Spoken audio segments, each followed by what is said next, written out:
ንሓደ ካብቶም ብዙሓት ሰባት ብዘይፍላጥ ዝፍጽምዎ ግን ድማ ንጥዕንኦም ኣዝዩ ጎዳኢ ዝኾነ ልምዲ ዝምልከት እዩ። ብዛዕባ እቲ ንጹህ ዝመስል ግን ከዓ ስውር ሓደጋታት ዘለዎ ብኣፍ ልቢ ወይ ብከብዲ ናይ ምድቃስ ኣመል ብዕምቆት ክንዘራረብ ኢና። ሰላም ክቡራትን ክቡራን ተኸታተልትና ናብ መደብ ጥዕናኹም እንኳዕ ብደሓን መጻኹም። መብዛሕትኡ ግዜ ድቃስ ከም ናይ ዕረፍትን ሰላምን እዋን ኢና ንሪኦ። ግን ኸ ኣብቲ ንድቅሰሉ ኣገባብ ንጥዕናና ዝሃስብ ወይ ዝሃንጽ ስውር ሓይሊ ከም ዘሎ ትፈልጡ ዶ? ብኣፍ ልብኻ ናይ ምድቃስ ኣመል ኣለካ ዶ? መልስኻ እዎ እንተኾይኑ እዛ ቪድዮ ንዓኻ እያ። መልስኻ ኣይፋልን እንተኾይኑ ከዓ ብኣፍ ልቡ ዝድቅስ ፈታዊ ወይ ኣባል ስድራ ቤት ትፈልጥ ኢኻ እሞ እዚ ኣገባብ ኣደቃቕሳ ኣዝዩ ሓደገኛ ስለ ዝኾነ እዛ ቪድዮ ክሳብ መወዳእታ ተኸታተልዋ። ኣብዚ ናይ ሎሚ ቪድዮ ስለምንታይ ብከብዲ ምድቃስ ከም ዝኸፍአ ኣገባብ ድቃስ ከም ዝቁፀር ብሳይንሳዊ መረዳእታ ክንትንትን ኢና። ካብ ፀገማት ሕቖን ክሳድን ጀሚርና ክሳብ ጽልዋ ኣብ ጽባቐ ገጽናን ምትንፋስናን ዘለዎ ጽልዋ ክንድህስስ ኢና። ልዕሊ ኩሉ ድማ ነዚ ልምዲ እዚ ንምቕያር ዝሕግዙ ተግባራዊ ዝኾኑ ሜላታት ክነቕርበልኩም ኢና። ክሳብ መወዳእታ ሓቢርኩም ንጽንሑ። ቅድሚ ናብቲ ጉድኣታት ምእታውና ብዛዕባ ድቃስ በዓሉ ንረዳዳ። ድቃስ ማለት ኣእሙሮናን ኣካላትናን ዝዓርፈሉ ጥራሕ ዘይኮነስ ሓያል ናይ ምሕዋይን ምህናፅን መስርሕ ዝካየደሉ እዋን እዩ። ኣብዚ እዋን እዚ ኣእሙሮና ሓበሬታ ይሰናዕ፣ ሆርሞናትና ይመዛዘን፣ ጨዋራታትና ድማ ይሕደስ። እዚ ኩሉ መስርሕ ብትኽክል ንኽካየድ ድማ ኣካላትና ኣብ ምቹውን ትኽክለኛ ኣገባብ ክኸውን ኣለዎ። ዓንዲ መዐቀኒ ድማ እቲ ዓንዲ ሕቖና እዩ። ዓንዲ ሕቖና ካብ ክሳድ ክሳብ ታሕተዋይ ክፋል ዝባና ዝዝርጋሕ ኮይኑ ተፈጥራዊ መቃወስ ኣለዎ። ትኽክለኛ ኣገባብ ድቃስ ነዞም መቃወሳት እዚኣቶም ዝሕሉ እምበር ዝሓብጦም ወይ ዘግብጦም ክኸውን የብሉ። ብጌጋ ኣገባብ ምድቃስ ን8 ሰዓታት ዝኣክል ኣብ ሓደ ጌጋ ዝኾነ ኣቀማምጣ ከም ምጽናሕ እዩ። እዚ ድማ ንነዊሕ እዋን ተደማሚሩ ዓብዪ ጽልዋ ይፈጥር። ሕጂ ናብቲ ቀንዲ ኣርእስትና ንመለስ።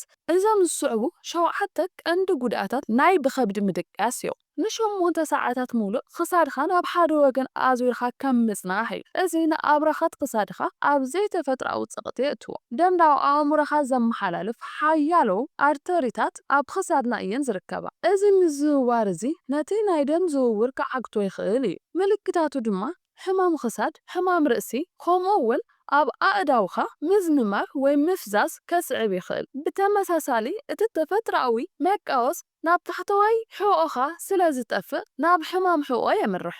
ክልተ ፀገማት ምትንፋስን ፀቕጢ ኣብ ውሽጣዊ ኣካላትን። ብከብድኻ ክትድቅስ ከለኻ እቲ ደረትኻን ከብድኻን ኣብ ልዕሊ ዓራት ይጽቀጥ። እዚ ነቲ ቀንዲ ምትንፋስ ጭዋዳ ዝኾነ ዳያፍራ ብነፃነት ንኽንቀሳቐስ ኣይፈቕደሉን። ስለዚ ዑምቀት ዘይብሉ ትንፋስ ኢኻ ትወስድ።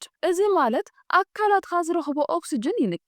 ንግሆ ክትስቕ ከለኻ ድኻም ዝስምዓካ ዘሎ ሓደ ምኽንያት እዚ እዩ። ብተወሳኺ ኣብ ከስዓ መዓናጡን ካልኦት ውሽጣዊ ኣካላትን ዘይተደለየ ፀቕጢ ይፈጥር። 3 ጉድኣት ኣብ ጽባቐ ገጽ፣ ምጭምዳድን ፀገማት ቆርበትን።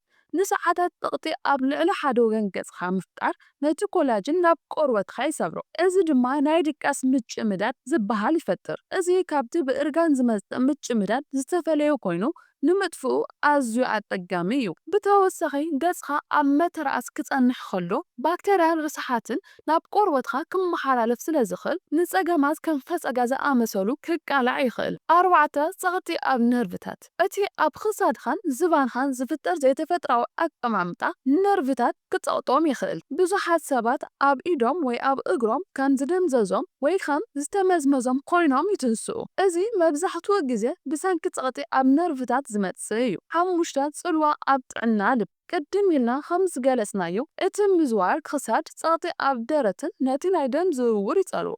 ልብኻ ነዚ ንምክሕሓስ ካብቲ ንቡር ንላዕሊ ክሰርሕ ይግደድ። ንነዊሕ እዋን እዚ ተደማሚሩ ኣብ ልዕሊ ልብኻ ጦር ብምዃን ናይ ካልእ ፀገማት ከምርሕ ይኽእል። እሞ እቲ ፍታሕ እንታይ እዩ? 2 ቀንዲ ብሰም ሞያ ዝተመረፁ ኣገባባት ኣለዉ። ብሕቖ ምድቃስ ባክስሊፒንግ። እዚ ንጉስ ኣገባብ ድቃስ ተባሂሉ ይፍለጥ።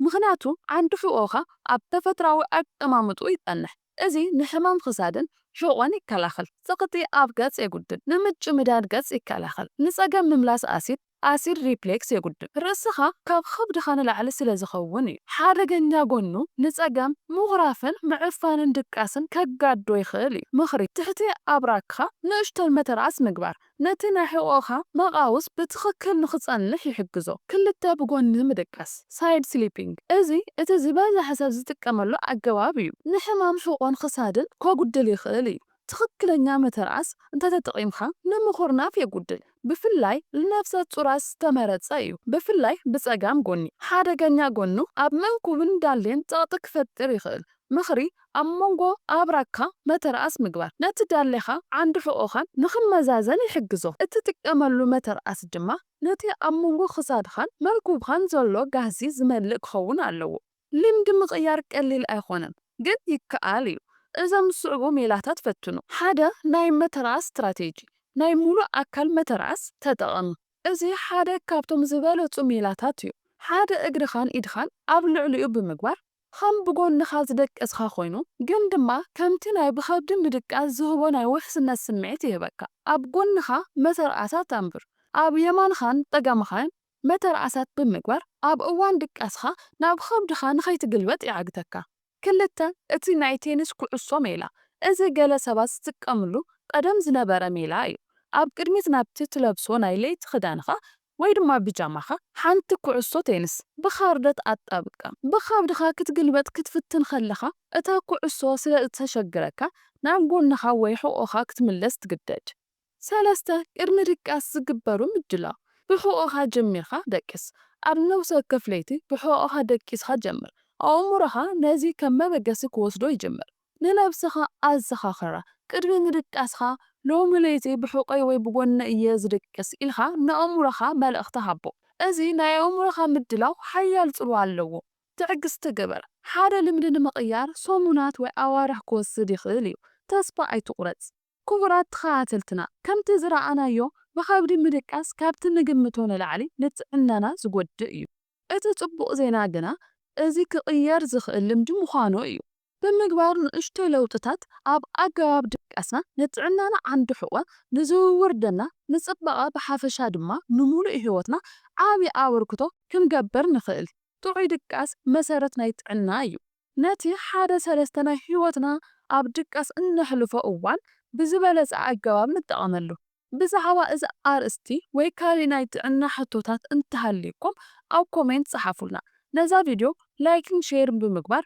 ንፈተውትኹም እውን ካብዚ ሓደጋ ክተድሕንዎም ከም እትኽእሉ ኣይትረስዑ ኣብ ቀጻሊ መደብ ብኻልእ ክሳዕ እንራኸብ ጥዑይ ድቃስን ጥዕናን ይምነይልኩም